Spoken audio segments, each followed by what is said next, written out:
मित्रांनो, माझे नाव जागृती हरीश कोल्हे. मी वर्ग दुसरीची विद्यार्थिनी. आज मी तुमच्यासमोर शिवाजी महाराजांचे प्रात्यक्षिक सादर करीत आहे. या प्रात्यक्षिकामध्ये शिवरायांचे बालपण, शिवरायांचा लग्न सोहळा, शिवरायांचा राज्याभिषेक सोहळा आणि रायगड किल्ला तयार केलेला आहे. मी शिवाजी महाराजांची थोडक्यात माहिती सांगत आहे. शिवाजी महाराजांचे पूर्ण नाव शिवाजी राजे शहाजी राजे भोसले होते.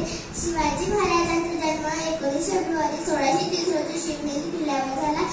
शिवाजी महाराजांच्या आईचे नाव जिजाबाई जाधव आणि वडिलांचे नाव शहाजी राजे भोसले होते. शिवरायांच्या वयाची पहिली 6 वर्षे फार धावपळीत गेली. जिजाबाईंनी शिवरायांना उत्तम शिक्षण दिले. 14 मे 1640 रोजी शिवाजी महाराजांचा विवाह झाला. शिवाजींच्या पत्नीचे नाव सईबाई निंबाळकर होते. शिवाजी महाराजांच्या मोठ्या भावाचे नाव संभाजी राजे होते. शिवाजी महाराज लहानपणापासूनच शूर आणि अनेक कलांमध्ये पारंगत होते. 6 जून 1674 रोजी झालेल्या लढाईत शिवाजी महाराजांनी मुघलांचा पराभव केला. शिवाजी महाराजांचा राज्याभिषेक 1674 रोजी रायगड या किल्ल्यावर झाला.